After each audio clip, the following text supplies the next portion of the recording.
हाँ आ रहा है। तो देखो एक चीज हो गई हमारी चार्ज और दूसरी चीज हो गई मास। ठीक है जी। तो चार्ज के बारे में क्या है, it can be positive.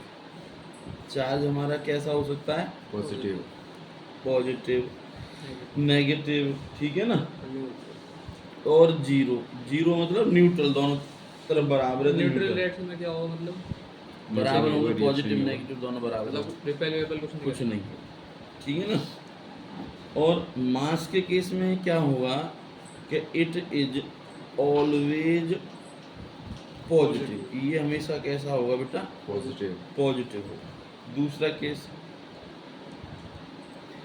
It does not depend, और ये डिपेंड नहीं करता, it does not depend on velocity.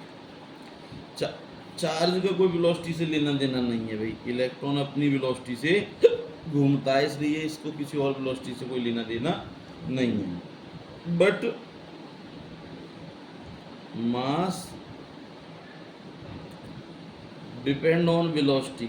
अब तुम किसी पत्थर को फेंको, हौले फेंको तो चोट कम लगेगी, तेज फेंकोगे तो चोट ज़्यादा ज़्यादा लगेगी। तो वेलोसिटी पे डिपेंडेंट हो गया ना। तीसरा, चार्ज इज क्वांटाइज्ड। क्वांटाइज का मतलब हमने पढ़ा ना, quantization of charge Q equal to N E. लेकिन मास की वैल्यू नहीं है भाई, मास तो कम ज़्यादा हो सकता है, मास इज नॉट क्वांटाइज्ड। मास जो है क्वांटाइज नहीं होगा भाई। चार्ज की वैल्यू तो 1.6 × 10⁻19 फिक्स है, लेकिन मास की थोड़ी नहीं फिक्स है, अलग अलग चीज का अलग अलग मास है। हाँ, तो वो क्वांटाइज नहीं है। ये बात समझ में आ गई। फिर चार्ज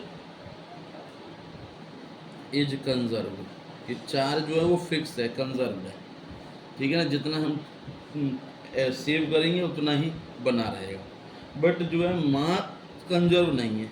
मास क्यों नहीं है conserve, mass is not conserve, कि मास जो है वो कंजर्व्ड नहीं है।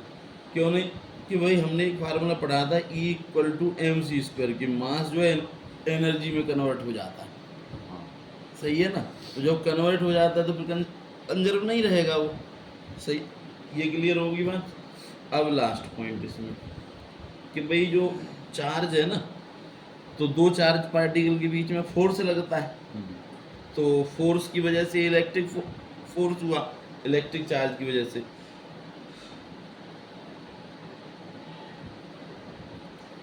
फोर्स बिटवीन चार्ज, ठीक है ना, बी एट्रैक्टिव और रिपल्सिव।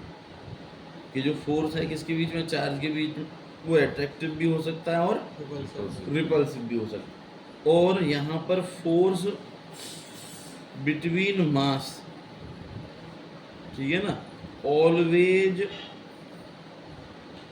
एट्रैक्टिव। कैसे, एग्जाम्पल के तौर पे ग्रेविटेशनल फोर्स। तो ग्रेविटेशनल फोर्स कभी सुना है रिपल्सिव होता है, नहीं होता। और यहाँ पर एग्जाम्पल अगर हम देंगे तो किस तरीके से, कूलम्बिक फोर्स, कि कूलम्बिक फोर्स एट्रैक्टिव और रिपल्सिव दोनों हो सकता है। डिफरेंस याद हो जाएगा पक्का मेरे बच्चों, ठीक है।